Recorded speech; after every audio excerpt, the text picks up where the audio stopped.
the defendant raised her gun, leveled it at Pat Newman's face, and pulled the trigger.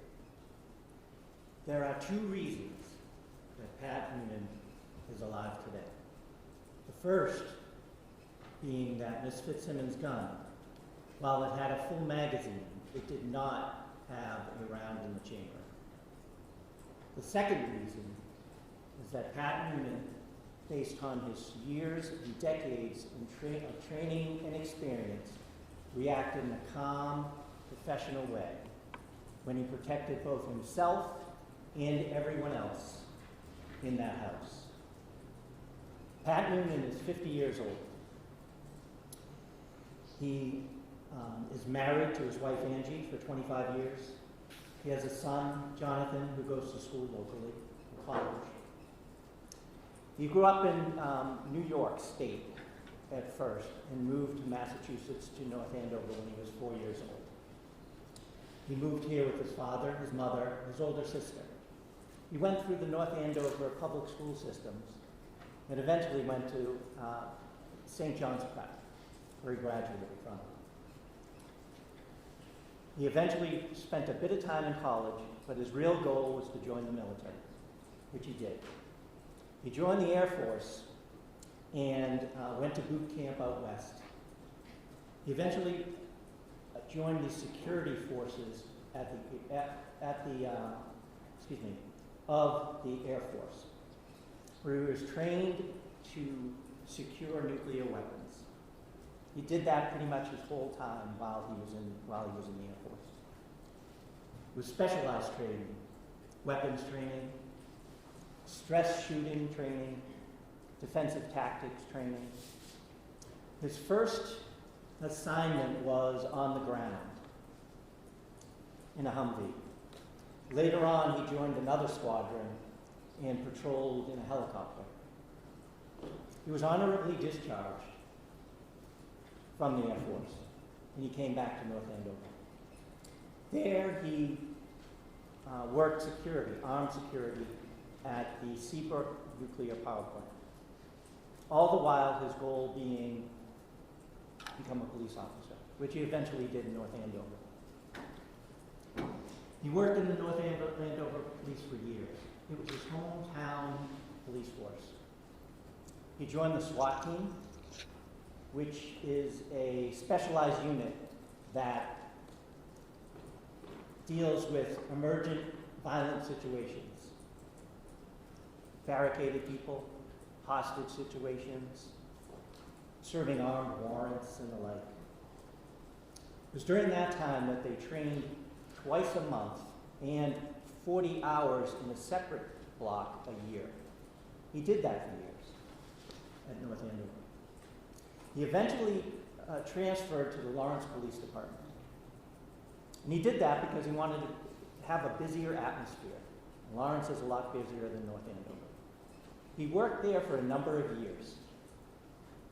Again, the SWAT team, he was a detective, had a specialized training. And back in 2024, he decided to make a switch and come full circle. He moved back to North Andover PD, both because he wanted to end his career there where he started, but he also wanted to bring his training and experience to his hometown police force. That was one of the reasons that Lieutenant Daly, on June 30th of 2025, asked Pat Newman to accompany him and Timothy Houston, another officer who was a military vet, to serve a restraining order on Kelsey Fitzsimmons. He knew Pat had the experience, the temperament, and was cool, calm, and collected no matter what happened. Kelsey Fitzsimmons was a police officer. She had been on leave, but she was a police officer on June 30th of 2025. Also on that day, her partner, her boyfriend, her fiance, Justin Allain, was concerned for his safety, for his 4-month-old child's safety that he shared with the defendant, and for Ms. Fitzsimmons' safety, specifically after events happened that weekend. And so we went to court, and he applied for and was granted a restraining order. The restraining order granted him custody of his 4-month-old son, ordered the defendant not to have any contact and to stay away from him, and also that she would be relieved of her weapons. She was a police officer, and she had a service weapon and 2 other guns that she had legally. Lieutenant Daly was at the PD when Mr. Elaine came in. The restraining order was faxed in the court, and Lieutenant Daly called Officer Houston, and they got in touch with Officer Newman to serve that restraining order. They had gone by the defendant's home, Officer Houston did, to see if she was there. Unusually, her car was not in her parking space. It wasn't at her home. Officer Houston, who had seen it there thousands of times as he had driven by, noticed that it was parked down the street at a school about 100 yards away or so. So they knew she was in the area. The 3 met at the school, decided on a plan, and went to the defendant's home. They met her at the door, and you'll see surveillance video from the home of that encounter as they come to the door. Ms. Fitzsimmons comes to the door holding her 4-month-old child. They go into the house. There's no surveillance system in the house other than in the basement. They explained to her what was happening, that there was a restraining order, that there's going to be a hearing on July 14th where she'd be able to tell her side of the story. And she tells the officers, I know how this all works. They ask her where her firearms are, and she lies to them, and she tells them they're in the basement. She's sitting down on a couch, the baby is next to her. She calls her mother, who will soon come over, and they tell her that Justin's coming also, because he's going to get custody of the baby.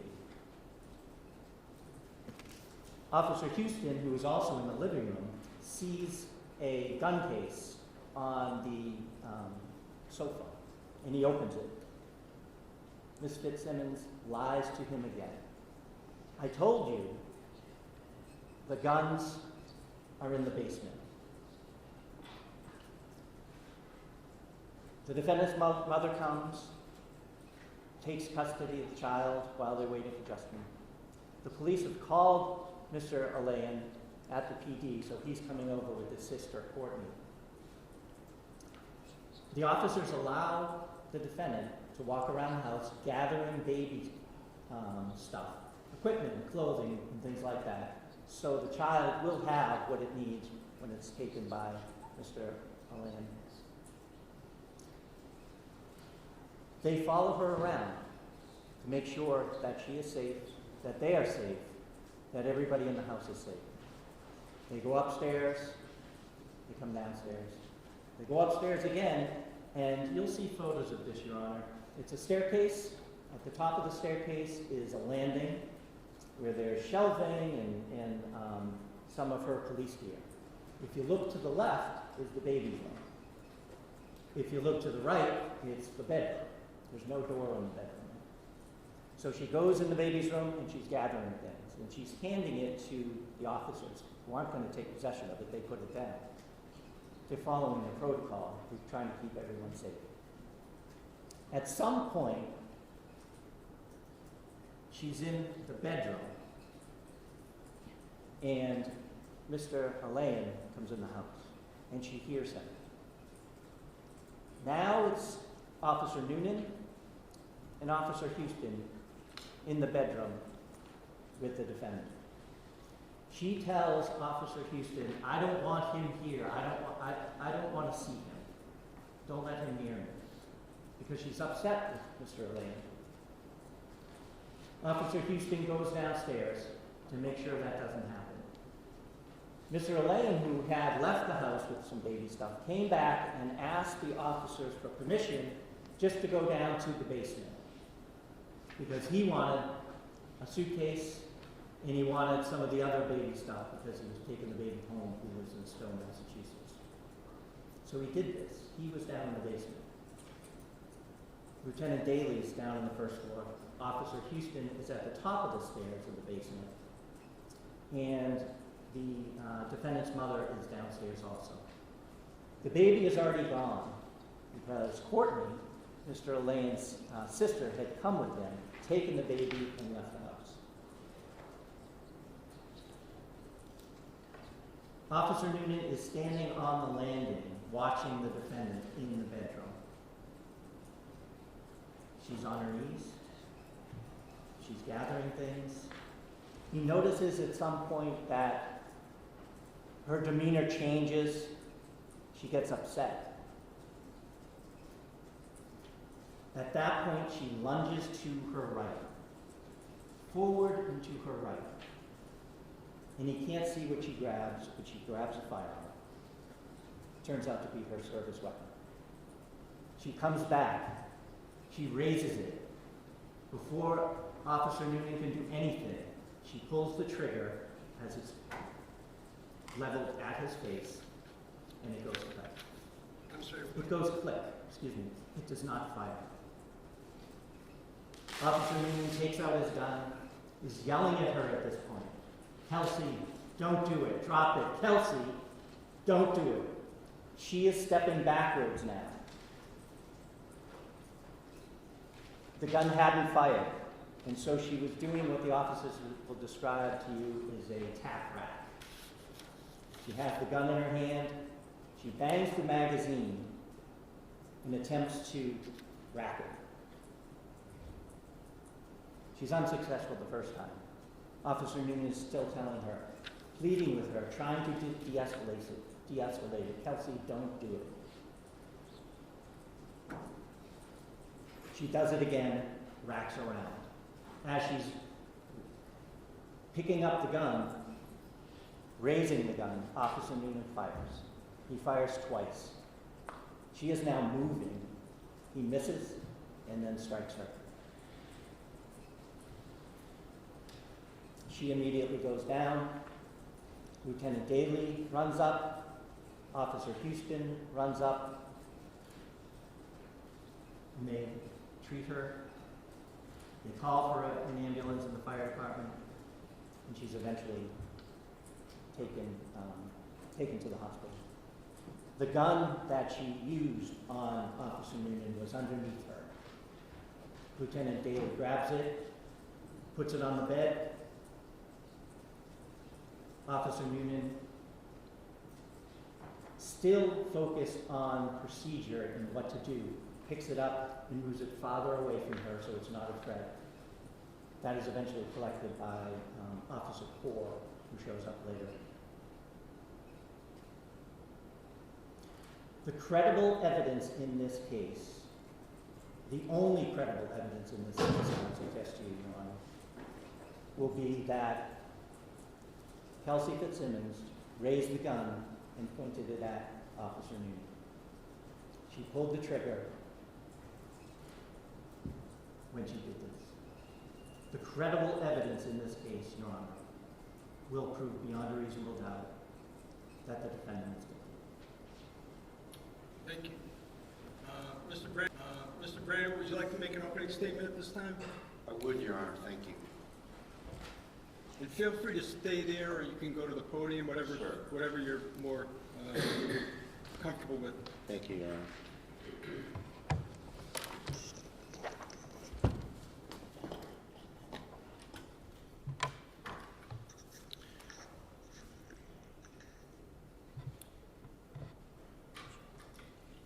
May it please the court. Yes, please. Counsel, ladies and gentlemen.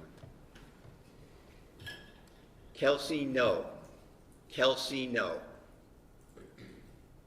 You don't say that when you're staring at the muzzle of a gun pointed at you. you say that to a person who has a gun to their head. And you don't shoot someone in the chest when they are seeking clearly to only harm themselves. And when you do that, you quickly realize, Your Honor, that you need to adjust the narrative to save yourself. That's what this case is about, Your Honor. On June 30th, 2025, Ms. Fitzsimmons' entire world imploded, was destroyed, when her fiancé, Justin Elaine, obtained a restraining order behind her back with unchallenged, untested allegations at the Essex Probate Court. And he took away, at 4:30 in the afternoon, took away custody of her 4-month-old Caden in an ex parte fashion. The North Andover police had to serve that order. And in the late afternoon of the 30th, 3 male officers, Lieutenant Daly, Officers Newman and Houston, they went to go serve the order.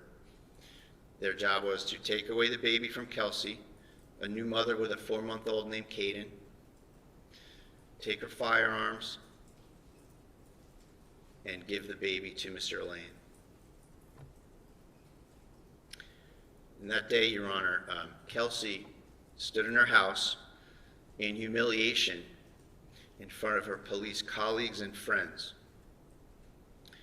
And she immediately processed all of the implications of this order, Your Honor. Everything that this fiancé had accomplished for himself without any chance for Kelsey to defend herself. He took away her baby. He likely cost her her career.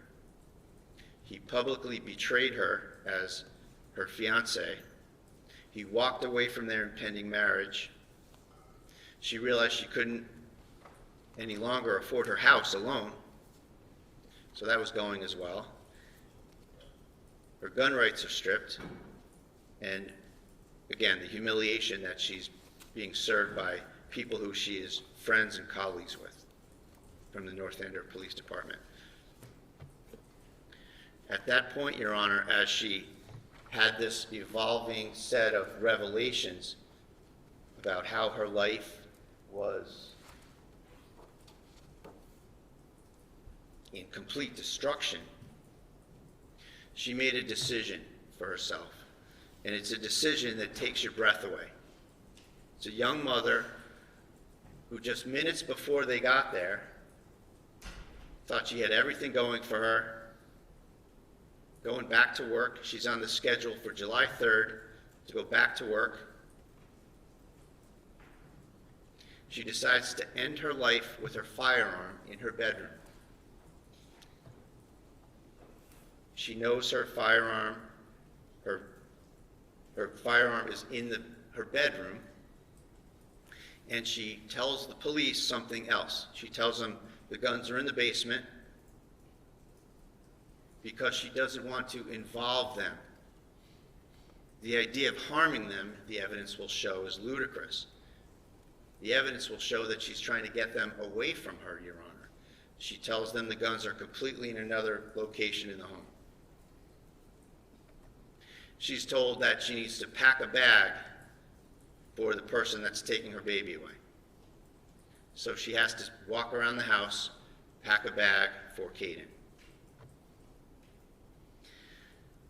She has it in her mind, the evidence will show, that she doesn't want them around for this event, this horrible thing she's going to do.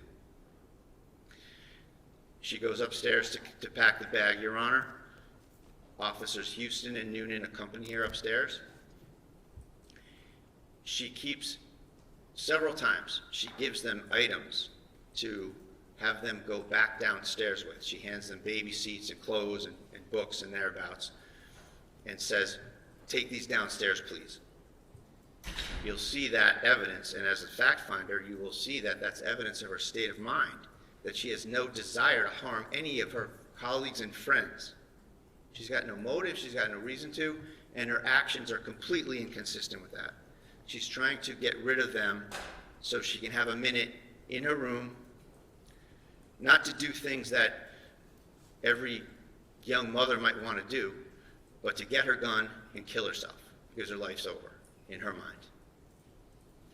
So at that point, Your Honor, apparently what was later learned to be her mom comes in the house, and she's understandably upset.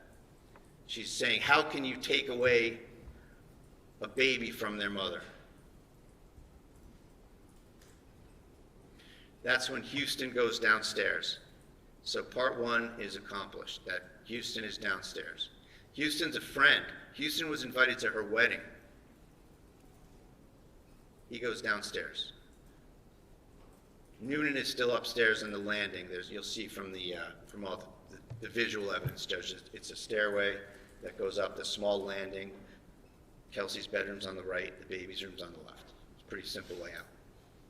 Newman stays up there. At this point, Kelsey makes it from the baby's room where she got some stuff across the landing to her bedroom, and she's in her bedroom when I don't want to say disturbance, but when Mrs. Page, her mom, gets here. What we later learn is that she gets here. And Houston goes downstairs. Newman, in a moment after Houston went downstairs, Newman starts to go downstairs, and that was Kelsey's moment. Why? Because she wanted to do this herself, and she didn't want to involve Newman. I told you about Houston. Newman, she had been on extremely difficult calls with. She considered him a friend.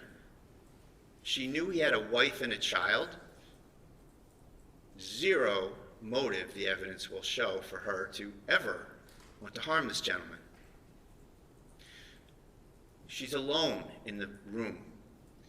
Newman's down the stairs. She reaches into the corner and picks up one of her handguns. She'll tell you that she is acutely aware as a police officer that she doesn't want them involved. She doesn't want them to be a part of this in any way. She keeps the gun close to her stomach area and walks over to an open spot in the room. She raises the gun to her head. Newman is not even back in the room yet, Your Honor. So I don't want you as the fact finder to be looking for evidence that, well, maybe she swung it in his direction when he was coming in. Maybe she was pointing it at him at some quick transient time. That's not the case at all, Your Honor. That will not be the evidence. The evidence will be that Ms. Fitzsimmons had the gun to her temple, and then Newman walks in, and he sees someone who is exhibiting only harm to herself and to no other. And we've discussed this pre-trial, and there'll be some evidence and discussion and cross-examination, Your Honor, about the Code of Mass Regulations that we discussed as it relates to, or doesn't relate to, Newman's state of mind, Your Honor, that he's, as a firearms instructor and a SWAT team member and a former Lawrence police officer as well as North Andover, he knew or should have known that he was in trouble, that he was in violation of that CMR, the Code of Mass Regulation that I just mentioned. And he knows he has to adjust the narrative, Your Honor.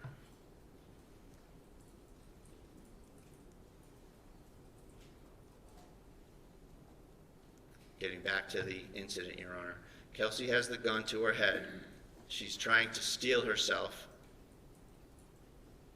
Newman comes around the corner and sees it, and the evidence will show that he is not some super cool James Bond type law enforcement officer, that he has a look of panic on his face, and that he's flustered. And certainly no one's faulting him for that. But that's what he looked like, and that's what the evidence will show. And that's when the words, Kelsey, no, are uttered. No law enforcement officer, Judge, the evidence will show, in his right mind would bargain with someone who has their hand on the trigger and the muzzle in your face. The evidence here, Judge, will show that he was trying to tell her not to kill herself. The evidence will show that Kelsey never pointed a gun at him and that this was a mistake. It was a brain freeze. It was a mechanical thing. It was someone seeing a gun and shooting. How do we know this even more so? Besides the lack of motive and the utterances that he made. We know because of the location of the firearm, Your Honor. The firearm, when Kelsey was shot in the chest and went flying backwards and landed on her back, and Daly will tell you that she's on her back. The gun was under her leg. If Miss Fitzsimmons is pointing the gun at Newman, and falls backwards, how does that gun swing around and get under her leg if she's pointing it the way Newman says? The evidence will show that's not consistent with the laws of physics. It is, however, consistent with somebody holding the gun to their temple, so it's already to the side of your body, if not behind you when you go flying. So the location of the firearm, the evidence will show, is also consistent with what Kelsey says happened. Finally, in terms of the panic, the flustered look on his face, Ms. Fitzsimmons was only anywhere from 3 feet to then maybe 7 feet away from him in this entire incident. And that might be where the view comes in, Your Honor, the room. And he missed her in the first shot. He's a firearms instructor. He's a SWAT guy. 25 years, he misses someone from 3 to 7 feet away. Hits the air conditioner. That's panic, Your Honor. That's not cool, calculated action. That's panic.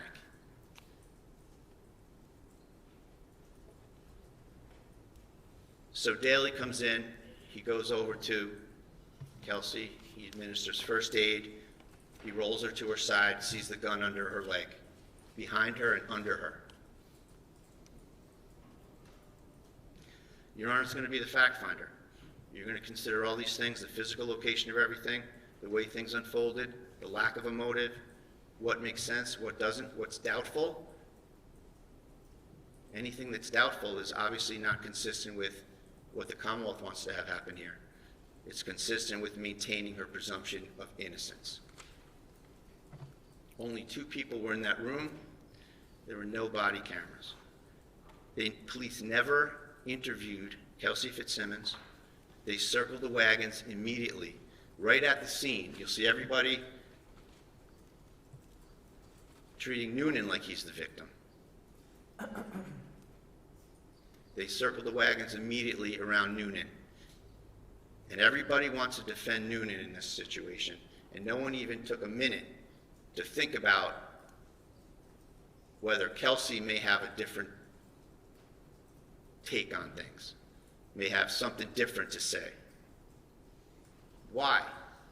Why did they ignore Kelsey and circle around Newman? Probably millions of reasons for the town. Millions of reasons. Ms. Fitzsimmons will tell you, Judge, she served orders herself. She served restraining orders. She's a delivery person. No one's going to be going after a police officer, no less someone that she knows, cares for, and has made repeated actions to get them out of the room. She will tell you, with some indignation, I suspect, that she would never point a firearm at a fellow law enforcement officer.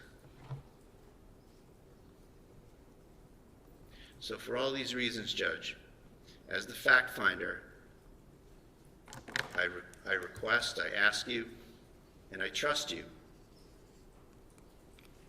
to well and truly try the case, and I am confident that after the evidence is in, Your Honor will find Ms. Fitzsimmons not guilty. Thank you.